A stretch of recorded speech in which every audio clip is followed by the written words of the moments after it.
Olá, queridos! O nosso salmo de hoje traz como título simplesmente Salmo de Davi.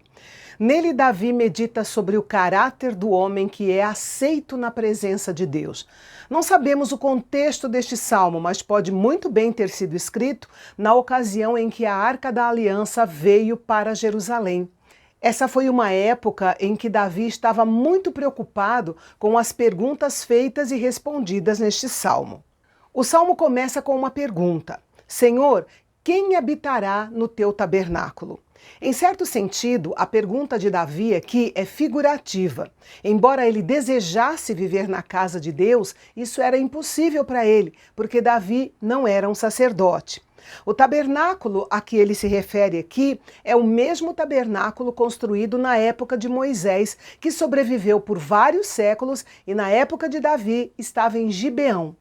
O verbo habitar deve ser entendido à luz dos costumes da hospitalidade do Antigo Oriente Próximo e quer dizer permanecer temporariamente como estrangeiro. Descreve uma visita recebendo a hospitalidade de um anfitrião que mora em uma tenda. Na excelente hospitalidade do mundo antigo, um hóspede estava protegido de todo mal. Sua pessoa era inviolável e todos os seus desejos eram atendidos. Da mesma forma, aquele que permanece no tabernáculo do Senhor está seguro, protegido do inimigo e pode desfrutar de toda a provisão abundante da morada do Senhor. A outra pergunta do mesmo versículo é: quem poderá morar no teu santo monte? Davi usa a técnica hebraica de repetição para fazer a mesma pergunta da primeira parte do versículo, porém ele muda o verbo. Ele usa o verbo morar, que aqui tem um sentido de viver em caráter permanente em determinado local. É como se Davi escrevesse assim: Senhor, quem pode ser recebido como hóspede na tua tenda, desfrutando de todas as proteções da tua hospitalidade? Quem pode morar ou viver como cidadão em tua colina sagrada?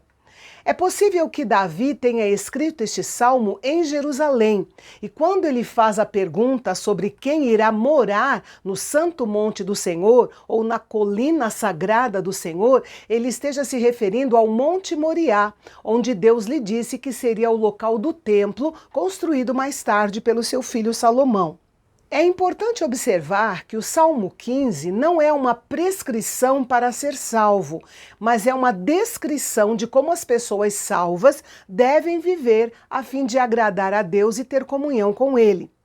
Por meio de frases afirmativas e negativas, a lista elaborada por Davi apresenta várias qualidades que devem estar presentes em todas as áreas da vida daquele que deseja ter comunhão profunda com Deus. Os versículos 2 e 3 falam do caráter entre amigos e vizinhos.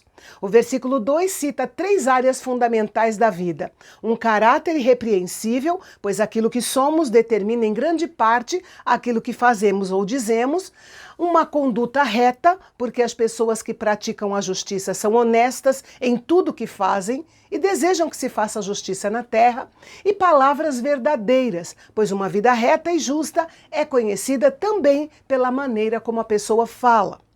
O versículo 3 diz que aquele que deseja ter comunhão profunda com Deus não difama, não faz mal, nem lança injúria contra o seu vizinho.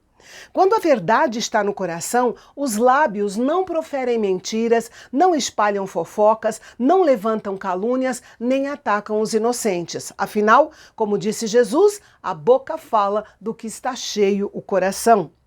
A maioria dos problemas em família, entre vizinhos, no escritório, na igreja, decorre de fofocas e de mentiras propagadas pelos que se dedicam a manter os mexericos sempre em circulação. O Senhor deseja que nosso ser mais interior seja repleto de verdade e que amemos e guardemos a verdade. Nestas palavras de Davi, também vemos a obra mais profunda de Jesus Cristo, que nos ordenou não apenas amar o nosso próximo, mas também os que se fazem nossos inimigos e os que nos perseguem. Aquele que deseja ter comunhão profunda com Deus também precisa mostrar seu caráter entre as pessoas difíceis. É o que nos mostra o versículo 4 e a parte A do versículo 5. A pessoa íntegra despreza as práticas perversas dos homens infames e reprováveis, mas honra aqueles que temem ao Senhor. Temos uma dívida de honra com todos os homens bons e não temos o direito de entregar o que lhes é devido a pessoas infames só porque, por exemplo, ocupam cargos importantes. A pessoa íntegra também cumpre suas promessas, mesmo quando não terá vantagem nenhuma. Elas não precisam de juramento para dar credibilidade às suas palavras. Um simples sim ou não servem para comprovar sua veracidade.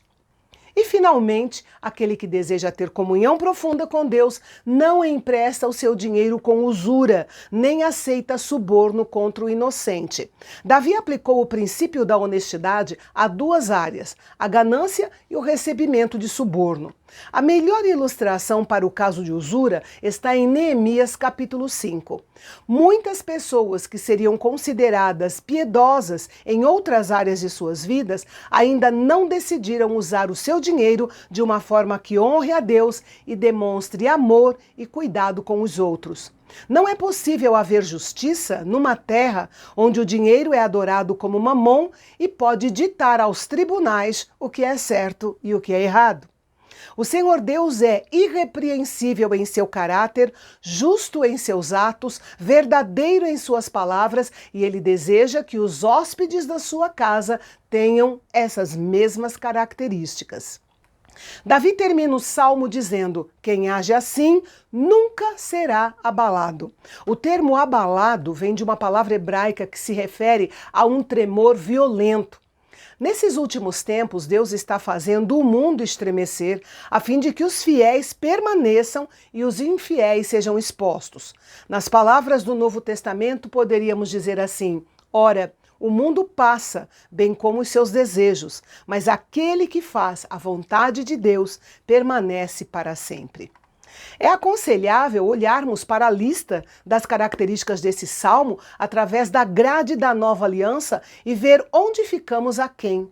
E ao encontrarmos algum pecado, devemos ir logo a Jesus. Ele cumpriu perfeitamente os requisitos da lei e os padrões deste salmo. Precisamos viver de tal forma que vejamos que estamos sendo transformados a cada dia para sermos mais parecidos com Ele. Portanto, o cumprimento deste salmo deveria marcar cada vez mais a nossa vida. E amanhã nós vamos nos unir a Davi em um hino de alegria que se concentra na bondade de Deus. Ele encontra seu prazer somente no Senhor e confessa que tudo que é de bom em sua vida vem de Deus. Se você concorda com Davi, não perca o nosso encontro de amanhã aqui no canal Bendito, o nosso canal de Fala Fácil. Até lá!